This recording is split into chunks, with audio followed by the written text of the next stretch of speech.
오늘 본문은 이 바울 일행이 루디아의 집에서 거처를 옮긴 이후에 일어난 일입니다.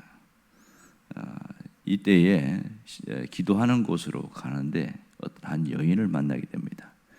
그 여인이 귀신 들린 여인이다, 이렇게 성경은 표현하고 있습니다. 자, 여기서 우리가 바울 일행이 지금 계속 루디아의 집을 거처로 삼고 계속 왔다 갔다 이렇게 하는 여러 날을 보내는 것을 알 수 있죠. 특별히 오늘 보면 기도하는 곳으로 가다가 이렇게 합니다. 늘 기도하는 곳으로 가다가 그렇게 해서 어디에 복음을 전해야 될지, 워낙 이 빌립보 지역이 로마 사람들로 견고하게 세워지니까 쉽지 않은 거예요.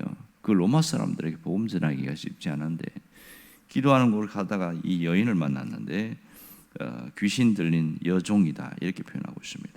이 말은 점을 쳐주고 고용주인 그 주인에게 큰 돈을 벌어주는 사람, 이런 뜻이 되겠죠. 지금 이 귀신 들린 여인은 노예고 하나의 주인의 소유물이었습니다. 그런데 희한한 것은 주인이 하나가 아니에요. 여러 사람이라는 겁니다. 그러니까 이 여인을 통해서 벌어들이는 수익이 상당히 많았다는 것을 알 수 있겠죠. 자, 여기서 단순히 점치는 여인이라 나오니까 붉은 깃발, 흰 깃발 꽂고 있는 그런 무당집으로 생각하는데 절대 그렇지 않습니다. 이 당시에 있는 문화를 알면 완전히 우리하고 다릅니다. 이 당시의 문화를 헬레니즘 문화, 그리스 문화, 이렇게 이야기합니다. 로마가 그 지역을 힘으로 정복했지만 문화는 그리스도 문화에 오히려 정복을 당했습니다. 그러니까 이 여인이 점을 쳤다 하는 말은, 점치는 여인하는 헬라어 단어를 보면 그 그리스 신화에 나오는 신탁에서 있는 그 크기 한 여인을 말합니다. 원래 점치는 여인이라는 이 헬라어 단어가 파이톤이라는데, 파이톤이 뭐냐면 신화에 나오는 신탁을 하는 그 비단 뱀을 말합니다. 그런데 이것이 보통 명사로 사용돼서 점치는 여인, 이렇게 사용된 것이죠.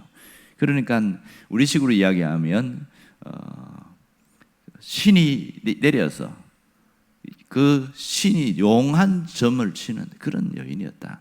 그런데 어느 지역에 이렇게 놓은 것이 아니라 이동도 하기도 하고 그랬던 모양입니다. 그리고 주인이 너 이쪽에 가서 하라 하면 이쪽에 가고, 빌립보 지역이 상당히 크니까 그렇게 했던 모양이에요.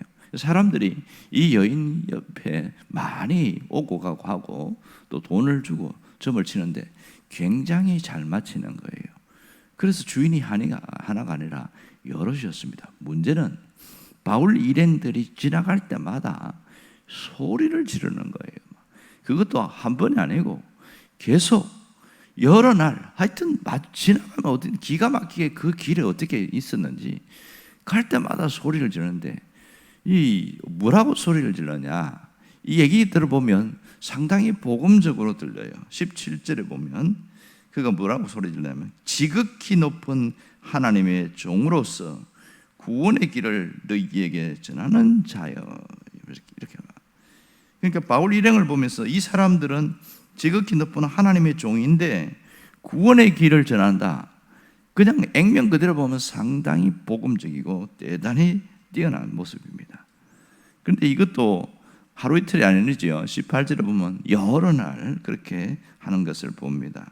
그런데 희한한 것은 이 모습을 보고 바울이 심히 괴로워했다, 이렇게 이야기합니다. 아니, 외적으로 보면 복음 전하는데 도움을 주는 여인이잖아요. 지극히 높으신 하나님의 종이라고 이야기를 하고 있으니까 이 사람들은 하나님의 종이구나, 이렇게 받아들일 수 있고, 또 구원의 길, 이 구원의 길을 전하는 자다. 그러니 기가 막힌데 왜 바울이 괴로워했을까? 이 점을 우리가 알아야 됩니다. 여기서 지극히 높은 하나님의 종 이야기할 때 헬라 단어로 하나님이라는 단어가 데오스라는 단어인데, 그 당시에 여러 신들을 쓸 때에도 헬라 단어가 데오스입니다. 그러니까 바울이 믿는 그 하나님을 말하는 것이 아니라 이 여인은 그리스 신화에 나오는 신을 말합니다. 다시 말해서 제우스 신을 말하고 있는 거예요. 그러니까 지극히 높으신 하나님의 종, 이 말은 지극히 높으신 제우스를 섬기는 하나님의 종, 이런 뜻이 되는 거예요. 그러니까 그 사람들이 이 말을 들을 때에 저 사람은 제우스를 섬기는 하나님의 종들이구나, 뭐 이렇게 받아들인 것이죠. 그러니까 하나님의 사자들인데 여기 와서 이제 여러 가지 이야기를 할 거다, 뭐 그런 얘기 하니까 너무너무 그게 말이 안 되거든요. 근데 그것이 가장 큰 어려움이었습니다. 실제로 제우스가 인간을 구원한 적도 없고, 제우스가 신으로 존재한 적도 없고, 인간이 만든 하나의 형상일 뿐인데 여기에 첫 번째 문제가 있었던 것이죠. 또 하나는 구원의 길이라는 단어입니다. 여기에서 구원의 길을 너희에게 전하는 자다, 대단히 보이지 않습니까? 이 구원의 길이라고 쓰인 이것이 결정적인 문제인데, 성경에 구원의 길을 이렇게 쓸 때는 앞에 정관사가 붙어 있어요. 그런데 여기에는 정관사가 없습니다. 그럼 무슨 말이냐면, 이 정관사가 없다는 것은 예수 그리스도를 통하여 구원을 얻는 길을 말하는 것이 아니고, 그냥 바른 길을 인도하는 자, 삶을 유익하게 하는 자, 이런 뜻이 되는 거예요. 완전히 뜻이 다른 거죠. 그러니 이 말대로 하면 이 사람은 그리스도의 복음을 전하는 그런 사람이 아니라 제우스의 어떤 사자로서 와서 특별하게 우리에게 좋은 길을 인도하는 뭐 그런 존재다. 그리고 여기서 강조하는 것은 이 바울이 일행, 그러니까 바울이 집중적이죠. 제우스의 사자로 왔던 이 사람을 주목하라, 이런 뜻이 되는 거예요. 그러니까 이 바울이 굉장히 힘들어한 것이죠. 자, 다시 한번 정리해 봅시다. 바울이 심히 괴로워하여 여기에는 뚜렷하게 두 가지 문제가 있었던 것을 알게 됩니다. 그 이유는 두 가지. 하나는 신앙적인 이유였습니다. 여기서 특별히 바울이 자신이 드러나는 것은 말이 안 되는데, 이 여인이 따라다니면서 이야기하는 거예요. 따라다니면서. 첫 번째는 그냥 앉아있다가, 그러니까 지극히 높으신 하나님의 종인데 이 사람은 구원의 길을 전하는 자다, 뭐 이런 얘기하는데, 나중에는 이 바울이 가는 데마다 따라다니면서 소리를 지르니까 견딜 수가 없는 것이죠.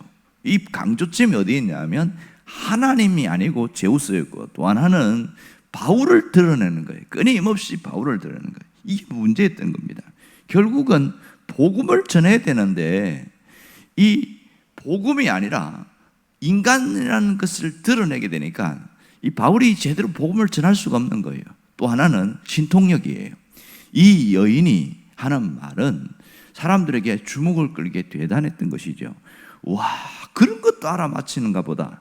그래서 굉장한 신통력을 가진 여인이라고 이렇게 초점에 맞춰주니까 모든 시선이 사람에게로 맞추어져 버리니까 복음을 전할 수가 없는 거죠.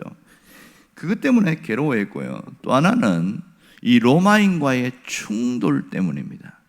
이 일 때문에 어쨌든 충돌을 피하려고, 그래야 제대로 복음을 전할 수 있는데, 이렇게 괴로워한 것은 돈벌이 하는 그 주인들과의 충돌은 불가피한 것이지요.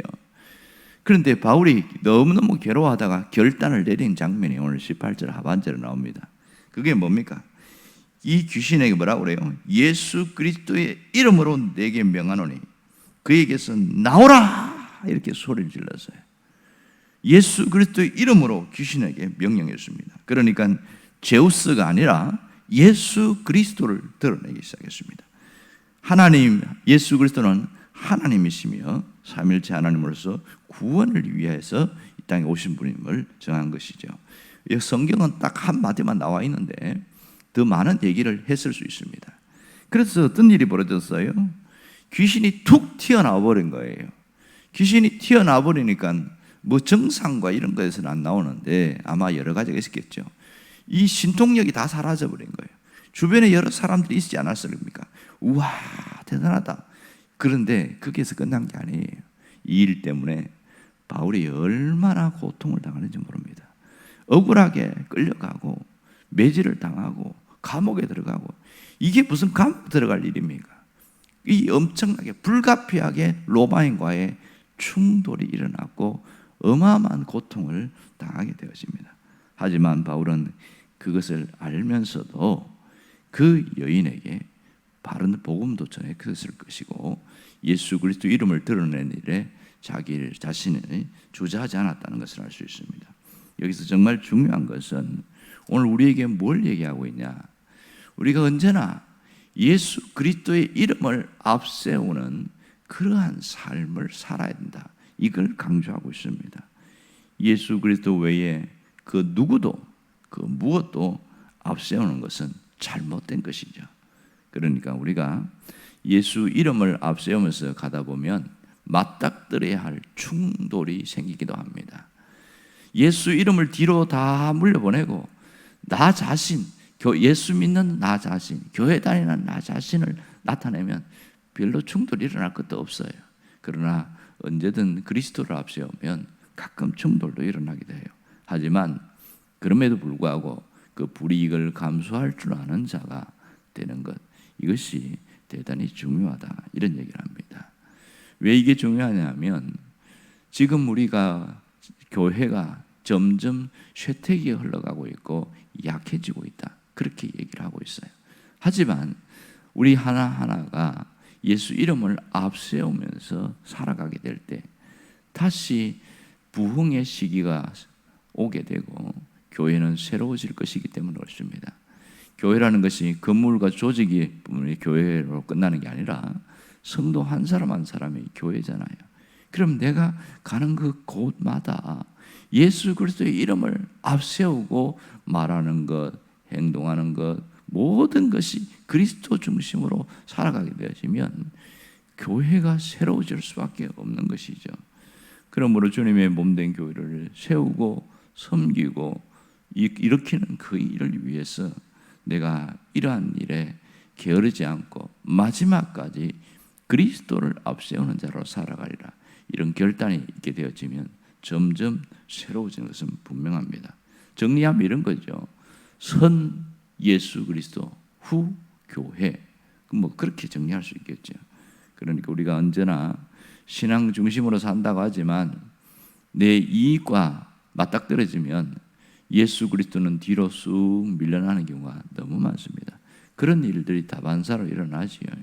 그래서 하나님의 영광이 가려지는 일이 많고 욕을 먹는 일이 참 많습니다. 그러나 처음부터 오늘 이 바울처럼 예수 그리스도를 앞세우는 삶을 살기로 결단하고 또 그렇게 살아가려고 몸부림치게 될 때 우리 삶은 완전히 달라집니다.